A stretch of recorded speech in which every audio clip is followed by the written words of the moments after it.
YouTube, what is up? It's your boy Duke, back here from sportsgamers.com. And in today's Madden 23 video, I'm going to break down the most unique blitz scheme in the game.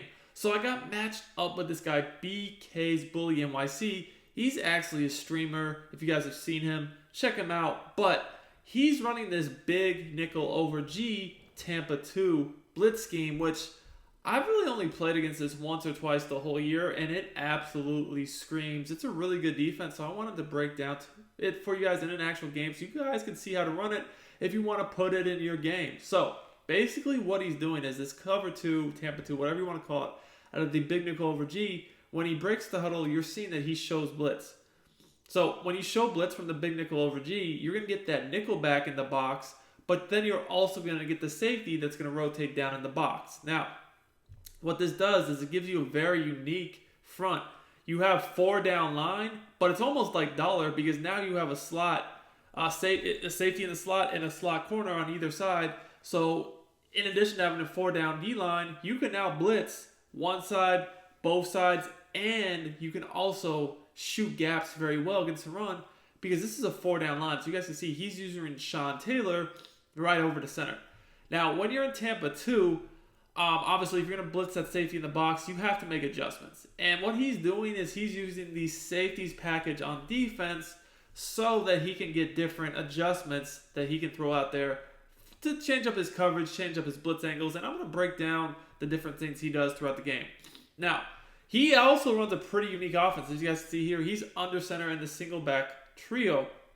This formation is unique because it's an under center trips formation that has a run threat, but then it also has really good corner routes as well. As you guys can see there, he's running the play with the angle route out of the backfield a lot, that also has the corner out. You can mix this up with some other plays like you guys can see there that attack the middle of the field. Slot chase is one, and it also has like verticals. It's a pretty unique offense. Again, this is probably something I've played only once or twice the whole year. Guys, a lot of you have asked me to do more gameplay breakdown, so if you enjoy this high-level content, make sure you smash that like button.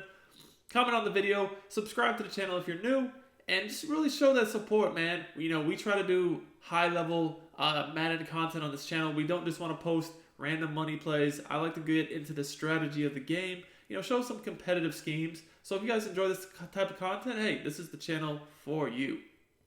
So I'm going to show this drive of his offense just so you guys can see why this offense is also really nice, is you have to respect the run, but at the same time, it does have a lot of the meta passing concepts that you guys see from shotgun. But being under center, there's just better run options. Like, it's really hard to run dollar against this under center. But you guys see I'm able to get away with it because I'm already up 14 and I get ball at half. So he's not really comfortable, just taking his 3, 4, 5 yard runs. He's trying to score a touchdown before half because he already knows he's down 2 scores.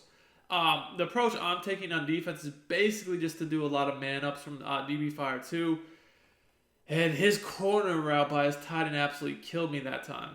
So what happened there is I've been manning up the outside corner on the tight end side to the running back because he kept on hitting the running back out of the backfield earlier in the game. So I made that adjustment, but at that time he actually put his corner route to the tight end, kept the running back in. And basically what happened there is because I manned up the corner on the running back, no longer was he in a zone to help on the corner out to the tight end. He just dotted me up. So there he had his hitch. He just didn't want to take it. He was waiting for that corner out to get open in the back of the end zone. That's a really good play in the red zone. Anytime you have like a hitch corner, if you know what you're doing, a lot of times you can basically glitch out the zones and it's going to be open late in the corner of the end zone. He just didn't have the time there. And he took a sack. So now it's a 2nd and 18 situation. And once again, I know I get ball at half. So I just really don't want to give up a touchdown here. And he's going to try to max protect. But still, my DB Fire gets in. So during the goal again, 20 from 21 again, I know he's going for a touchdown here. You guys can see I have 5 sacks. So I've really been bringing a lot of pressure. So what I'm thinking here is just basically don't give him the time to let this develop. Send 5. I know he's not going to run the ball because, again, he wants to get a touchdown here. We'll give up that hitch all day long, and, he's going to be forced to take 3. So that's a successful defensive drive for me, knowing that, all I couldn't really do there was give up a touchdown.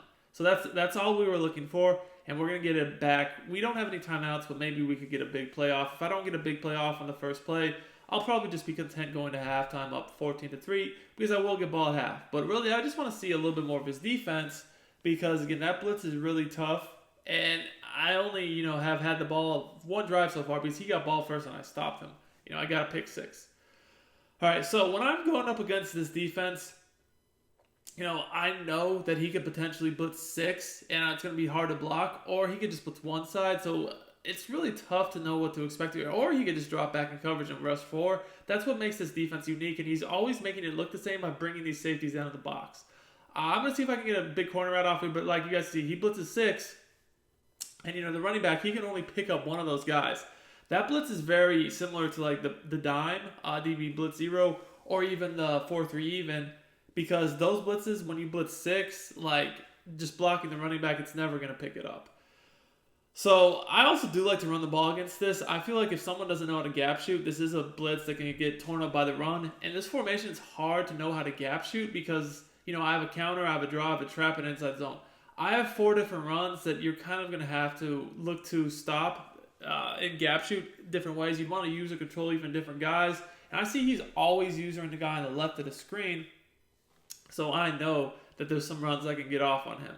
He's mixing this up well though. Like right there, you guys can see he blitzed 6, which was good. It's good. That's good for the run defense. When he blitz those outside corners and the safety in the box, it's gonna be hard to get to the outside.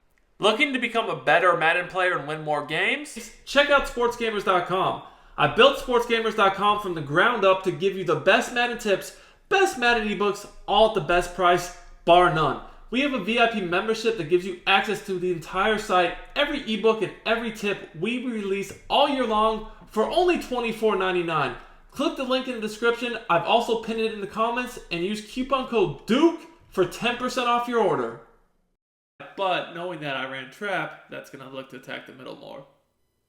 So you guys can see now, I'm going to go to trips and try inside zone. And I was luckily able to get that. But again, you guys can see that, this is a defense that if you mix up the runs, you can run on, especially just even changing the side. The running back to the quarterback, it just makes it a little bit more difficult. And I'm going to go with a counter here, motioning over that guy to try to get a little extra blocking. Almost broke a big one there. So you guys can see, like, you can run it if you're committed to it. Now, what he's looking to do here, you guys can see I've been running a lot, is he's trying to basically blow it up in the backfield. Now, knowing that, I'm thinking here, let me just go ahead and see if I can't get a flood on that left side of the screen. A quick out, a hot routed corner, and a deep corner. Now, as you guys can see there, he mixed it up. He didn't blitz any of the guys he was bringing into the box. Neither the slot corner or the safety were blitzing. He almost made that a little inverted style cover 2. It wasn't really a cover 2 anymore with the adjustments he made. Now, threat detector I could see on third down, he was blitzing both of them. As you guys see, both of them came free. And I know there's no point in blocking the running back against that because the running back's only going to pick up one. The other guy's going to sack me. So what I was thinking about doing there is just send both of them out, right? Just send the running back out. Don't even try to block them, and let's make a quick read. I made his user pick up the running back out of the backfield so I could throw the slant quickly over the middle. But even at that point, you guys could see, like, that was close. I'm thinking he's probably using Fitzgerald for the free 0 AP mid-zone. That's a very smart thing to do because Fitzgerald at 0 AP mid-zone KO. I mean, he's just having him in a hook zone a lot of times over the middle, maybe dropping him into a third. Fitzgerald is going to get that for 0 AP, and it's going to be difficult to complete passes in his area because of that. Now, the one thing I will say is when he brings these guys into the box, he's playing a lot of the inverted cover 3, dropping the safeties. The safety he brings in the box into the third, and basically Fitzgerald deep down the seam, and keeping the outside corners in the flats that he's zone dropping most likely. Now, by doing that, he's giving up that seam pass off the play action because I've run the ball. He has to, with his user, kind of respect the run. As you guys see, a lot of times his first step is trying to attack that A-gap. So if I attack the seam right behind him, the safety that in the box, he's fanning out into a third. He's not going to be able to play that. So as long as his user doesn't guard that seam, that's been there for me 2 or 3 different times this game. So that's a really nice read against that blitz he's running. But this blitz is really good. Like, if you guys want a different defense to run that's not like dollar, I did post a 4-3 even, but also this big nickel over G is another very, very nice one to use. I've actually put up a video on how to run this as well in practice mode, but seeing it in a game, to me, does a lot more for you. Anyways, This is pretty much a must-score situation for him. He has got to get a touchdown here to get this basically to a 2-score game, and he's got to come up with a quick stop. So it's gonna be tough for him. As you guys see, he cannot block this blitz at all. The thing about it is he got down quick in this game, so he's not been able to run the ball to offset my blitzes. He's just trying to pass under center, pass under center, pass under center every play. And that's difficult to do because I'm not even having to pinch my line. So finally he's like, okay, I'm going to get him bunch tied in shotgun.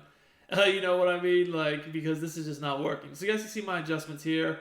I'm going to just guard the deep post myself. And once again, he got screened at sack. It's 4th and 34. I mean, I have about 10 sacks this game, so I'm just coming at him with the blitz every single play. I think he's had enough here, man. He's about to get up out of here. But I hope y'all enjoy this breakdown. Until next time, it's your boy Duke, and I'm out of here.